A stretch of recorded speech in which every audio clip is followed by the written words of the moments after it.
ಮನೇಲಿ ನಮ್ಮ ಅಪ್ಪ ಅಮ್ಮ ಗ್ರೇಟ್ ಅಂತ ಹೇಳ್ಕೊಳ್ತೀವಿ, ನಮ್ಮ ಅಜ್ಜ ಗ್ರೇಟ್ ಅಂತ ಹೇಳ್ಕೊಳ್ತೀವಿ, ನಮ್ಮ ಅಜ್ಜಿ ಗ್ರೇಟ್ ಅಂತ ಹೇಳ್ಕೊಳ್ತೀವಿ. ಹಾಗಾಗಿ ನಾವು ಭಾರತದವರಾದ್ದರಿಂದ ಮಹಾನ್ ಅಂತ ಹೇಳ್ಕೊಳ್ತೀವೋ ಅಥವಾ ಬೇರೆ ಯಾವುದಾದ್ರೂ ಕಾರಣದಿಂದ ಭಾರತ ಮಹಾನ್, ಜಗತ್ತಿನಲ್ಲಿ ಬೇರೆಯವರು ಭಾರತನ ಮಹಾನ್ ಅಂತ ಹೇಳ್ತಾರ ಹೇಗೆ ಅನ್ನೋ ಪ್ರಶ್ನೆ ಸಹಜವಾಗಿ ಬರುತ್ತೆ. ಸೊ ಈಗ ಇದು ಒಂದು ರೀತಿ ನನಗೆ ಪರೀಕ್ಷೆ. ನೀವು ಎಲ್ಲ ಟೀಚರ್ಸ್, ಗೊತ್ತಾಯ್ತಲ್ಲ, ನಾನು ಈ ಕಾರ್ಯಕ್ರಮ ಕೊಟ್ಟ ಮೇಲೆ ನಾನು ಪಾಸು ಫೇಲು ಏನೋ ಆಮೇಲೆ ಹೇಳಿ.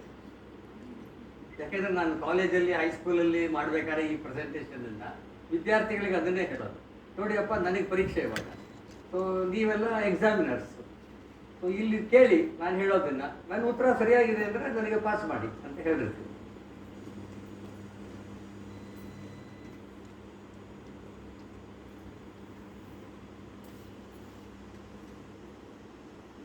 ಏನು ಕಾಣ್ತಾ ಇಲ್ವಲ್ಲ?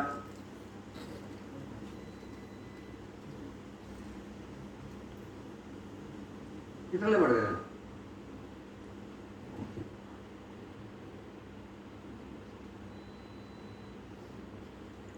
ಕೆಳಗಡೆ ಭಾರತ ಭೂಮಿಗೆ ಸ್ವರ್ಗಾಪವರ್ಗಾಸ್ಪದಭೂತರೇತೆ ಭವಂತಿ ಪೂಜಾ ಸುರಸ.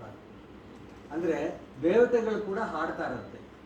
ಗಾಯಂತಿ ದೇವ ಕಿಲಗೀತ ಕಾಂತಿ ಏನಂತ ಹೇಳ್ತಾರೆ ಅಂತ ಹೇಳಿದ್ರೆ, ಸ್ವರ್ಗಕ್ಕಿಂತ ಮಿಗಿಲಾಗಿರ್ತಕ್ಕಂಥದ್ದು ಭಾರತ ಅಂತಕ್ಕಂಥದ್ದು ದೇವತೆಗಳು ಕೂಡ ಹೇಳ್ತಾರೆ.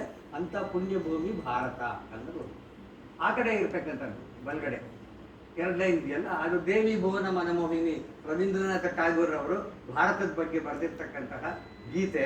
ಅದರಲ್ಲೂ ಕೂಡ ಭಾರತ ಮಾತೆಯನ್ನು ಸ್ತುತಿ ಮಾಡಿರ್ತಕ್ಕಂಥದ್ದು. ಅದರಿಂದ ನಾವು ಒಂದು ಭಾರತ ಮಾತೆಗೆ ನಮನ ಸಲ್ಲಿಸಿ ಪ್ರಾರಂಭ ಮಾಡ್ತಾ ಇರ್ತೇವೆ. ವಿವೇಕಾನಂದರು ಏನು ಹೇಳಿದ್ರು ನೀವೇ ಓದ್ತೀರಾ? India I loved before I came away, now the very dust of India has become holy to me, the very air now to me is holy, it is now the holy land, the place of pilgrimage and tirtha. ವಿವೇಕಾನಂದರು ಇದನ್ನು ಎಲ್ಲಿ ಹೇಳಿದ್ರು ಅಂದರೆ, ವಿವೇಕಾನಂದರು America ಪ್ರವಾಸ ಮುಗಿಸಿ ಅಲ್ಲಿಂದ ಅವರು ಲಂಡನ್ನಿಗೆ ಬಂದರು. ಲಂಡನ್ನಲ್ಲೆಲ್ಲ ಕೂಡ ಅವರು ತಮ್ಮ ಉಪನ್ಯಾಸಗಳನ್ನೆಲ್ಲ ಕೊಟ್ಟು ಹೊರಡಬೇಕಾದ್ರೆ ಅವ್ರನ್ನ ಬೀಳ್ಕೊಡಕ್ಕೆ ಬಂದಂಥ ಒಬ್ಬ ಇಂಗ್ಲೀಷ್ನವನು ಕೇಳ್ದ, ನೀವು ಅಮೇರಿಕಾ ನೋಡಿದ್ರಿ, ಯುರೋಪ್ ನೋಡಿದ್ರಿ, ಇಂಗ್ಲೆಂಡನ್ನು ನೋಡಿದ್ದೀರಾ, ಇಷ್ಟು ಭವ್ಯವಾಗಿರ್ತಕ್ಕಂಥ ನಮ್ಮ ನಾಗರಿಕತೆಯನ್ನು ನೀವು ನೋಡಿದ್ದೀರಾ, what do you feel about your country ಅಂತ ಕೇಳ. ಅವನು ರೇಗಿಸ್ಬೇಕು, ಸ್ವಲ್ಪ ತುಚ್ಛವಾಗಿ ಮಾತಾಡಬೇಕು ಅಂತ ಹೇಳಿ ವಿವೇಕಾನಂದರಿಗೆ ಕೇಳ್ದ, what do you feel about your country ನಾವು. ಅದಕ್ಕೆ ಅವ್ರು ಕೊಟ್ಟು ಉತ್ತರ ಆಯಿತು, ನಾನು ಬರಬೇಕಾದ್ರೆ ಇಂಡಿಯಾದ ಬಗ್ಗೆ ನನಗೆ ಗೌರವ ಆಯಿತು, ಈಗ ಅದರ ನೀರು, ಭೂಮಿ, ಜಲ ಎಲ್ಲವೂ ಕೂಡ ಪವಿತ್ರ ಅಂತ ಅನಿಸುತ್ತೆ ಅಂತ ಉತ್ತರ ವಿವೇಕಾನಂದರು ಕೊಟ್ಟಂತಹದ್ದು.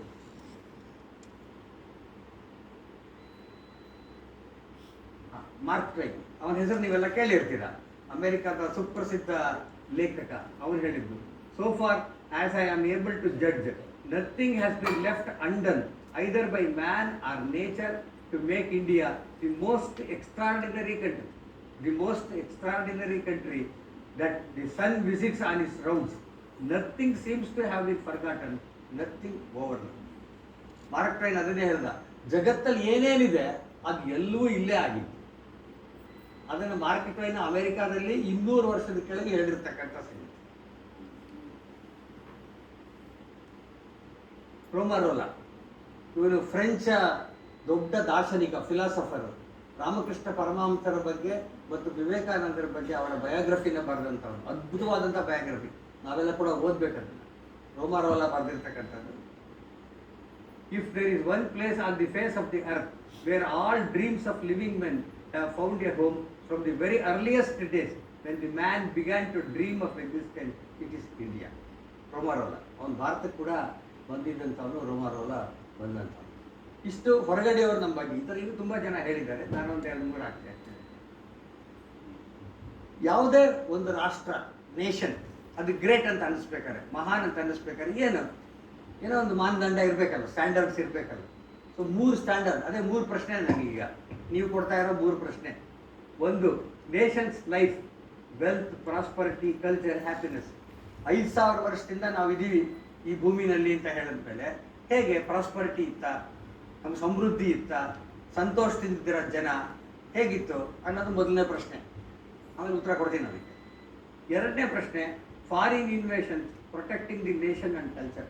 ಜಗತ್ತಿನಲ್ಲಿ ಎಲ್ಲ ದೇಶಗಳ ಮೇಲೂ ಕೂಡ ಬೇರೆ ದೇಶಗಳು ಆಕ್ರಮಣ ಮಾಡಿದೆ, ಹಾಗೆ ನಮ್ಮ ಮೇಲೂ ಮಾಡಿದೆ. ಸ್ಟ್ಯಾಂಡರ್ಡ್ ಏನು? ನಮ್ಮ ಮೇಲೆ ಆಕ್ರಮಣ ಮಾಡಿದಾಗ ನಾವು ಪೂರ್ತಿ ನಾಶ ಆಗಿಬಿಟ್ವಾ ಅಥವಾ ನಾವೇನಾದರೂ ಉಳ್ಕೊಂಡ್ವಾ? ಏನು ನಮ್ಮ ಅಸ್ಮಿತೆನ ಉಳಿಸ್ಕೊಂಡ್ವಾ, ನಮ್ಮ ತನನ ಉಳಿಸ್ಕೊಂಡ್ವೋ ಇಲ್ವೋ? ಅದು ಎರಡನೇ ಪ್ರಶ್ನೆ. ಮೂರನೇ ಪ್ರಶ್ನೆ, contribution to world through thought and culture. 5,000 ವರ್ಷದಿಂದ ಇದ್ದೀವಿ ಅಂತ ಹೇಳಿದ್ರೆ ಜಗತ್ತಿಗೆ ನಾವೇನಾದರೂ ಕೊಡುಗೆ ಕೊಟ್ವಾ ಅಥವಾ ಏನು ಇಲ್ವಾ?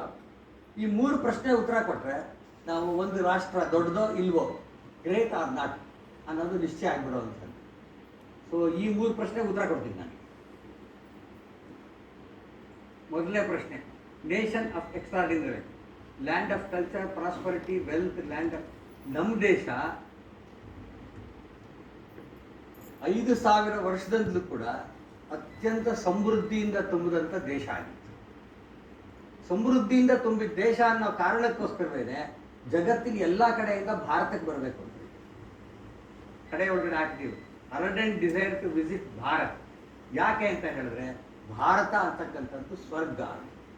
ನೀವು ಬೈಬಲ್ನಲ್ಲಿ ಒಂದು ಮಾತು ಬರುತ್ತೆ, ಭಗವಂತ ಭೂಮಿ ಮೇಲೆ ಒಂದು ಸ್ವರ್ಗನ ಸೃಷ್ಟಿ ಮಾಡಿದ, ಅದರಲ್ಲಿ ಜಗತ್ತಿನ ಮೊಟ್ಟ ಮೊದಲನೇ ಮಾನವರು ಗಂಡು ಹೆಣ್ಣು ಇಬ್ಬರು ಇದ್ರು, ಆಡಮ್ ಅಂಡ್ ಈವ್ ಅಂತ ಕತೆ ಕೇಳಿರ್ತೀರ ನೀವು ಬೈಬಲ್ನಲ್ಲಿ.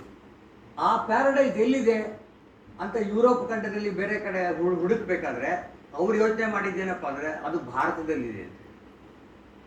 ಹಾಗಾಗಿ ಭಾರತಕ್ಕೆ ಬರಬೇಕು ಅಂತ ನಮ್ಮ ಯಾಕೆ ಸಮುದ್ರ ಮಾರ್ಗಗಳನ್ನು ವಾಸ್ಕೋಡಗಾಮ ಆಗಲಿ ಮಾರ್ಕೋಪೋಲೋ ಆಗಲಿ ಅದಕ್ಕೆ ಮುಂಚೆ ಯಾಕೆ ಕಂಡುಹಿಡಿದ್ರು ಅಂತ ಹೇಳಿದ್ರೆ ಅವ್ರ ಮನಸ್ಸಿನಲ್ಲಿ ಇದೆ ಅದನ್ನೇ, ಈ ಸ್ವರ್ಗವಾಗಿರ್ತಕ್ಕಂಥ ಈ ಭಾರತಕ್ಕೆ ಹೋಗಬೇಕು. ಎಲ್ಲಿದೆ ಅದು? ಅದಕ್ಕೆ.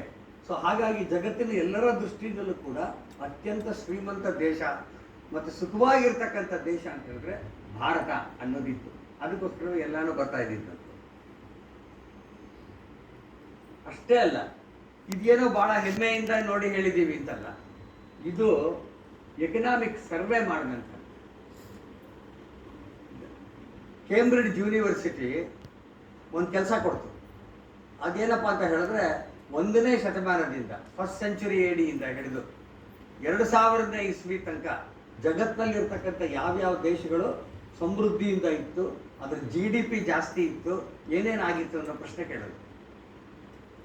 ಆ ಕೇಂಬ್ರಿಡ್ಜ್ ಯೂನಿವರ್ಸಿಟಿ ಟೀಮ್ ಏನಿತ್ತು ಅವರು ಇಡೀ 170 ರಾಷ್ಟ್ರಗಳಿಗೆ ಹೋದರು. 10 ವರ್ಷ ತಗೊಂಡ್ರು, ಪಬ್ಲಿಷ್ ಮಾಡಿದ್ರು. ಏನು ಪಬ್ಲಿಷ್ ಮಾಡಿದ್ರು? 17ನೇ ಶತಮಾನ ತನಕ ಜಗತ್ತಿನಲ್ಲಿ ಮೊದಲನೇ ಶ್ರೀಮಂತ ರಾಷ್ಟ್ರ ಯಾವುದು ಅಂದರೆ ಭಾರತ, ಎರಡನೇದು ಚೀನಾ, ಮಧ್ಯ ಏನೋ 2 ಸತಿ ಅರ್ಧದ ಬದಲು ಅಷ್ಟೇ, ನಾವು ಸೆಕೆಂಡ್ ಆಗಿದ್ವಿ ಅಷ್ಟೇ. 17ನೇ ಶತಮಾನದಲ್ಲಿ ನಮ್ಮ ದೇಶದಲ್ಲಿ ಜಗತ್ತಿನ ವ್ಯಾಪಾರದ 30% ನಮ್ಮ ಕೈಯಲ್ಲಿತ್ತು. ಈಗ ನಮ್ಮ ಕೈಯಲ್ಲಿರೋದು 1%. 17ನೇ ಶತಮಾನದ ನಂತರ ಬ್ರಿಟಿಷರು ಏನು ನಮ್ಮನ್ನು ರಾಜ್ಯ ಆಳಿದ್ರು, ಆಗ ಇಡೀ ದೇಶವನ್ನು ನಾಶ ಮಾಡಿದ್ರು. ಆ ಕಾರಣದಿಂದ ಇಲ್ಲದೇ ಇದ್ರೆ 30% ನಮ್ಮ ದೇಶದಲ್ಲಿ ಆಗಿರ್ತಕ್ಕಂಥ ಇದರ ದಾಖಲೆಯನ್ನು ಬ್ರಿಟಿಷ್ ಯೂನಿವರ್ಸಿಟಿ ಕೇಂಬ್ರಿಡ್ಜ್ ಮಾಡಿರೋದು, ನಾವಲ್ಲ, ಅವ್ರು ಮಾಡಿರ್ತಕ್ಕಂಥ ದಾಖಲೆ. ನೀವು ಇಂಟರ್ನೆಟ್ಗೆ ಹೋಗಿ ನೋಡಿದ್ರೆ ಎಲ್ಲ ಸಿಕ್ಬಿಡುತ್ತೆ, ಅದೇ ಗ್ರಾಫ್ ಇರತಕ್ಕಂಥದ್ದು.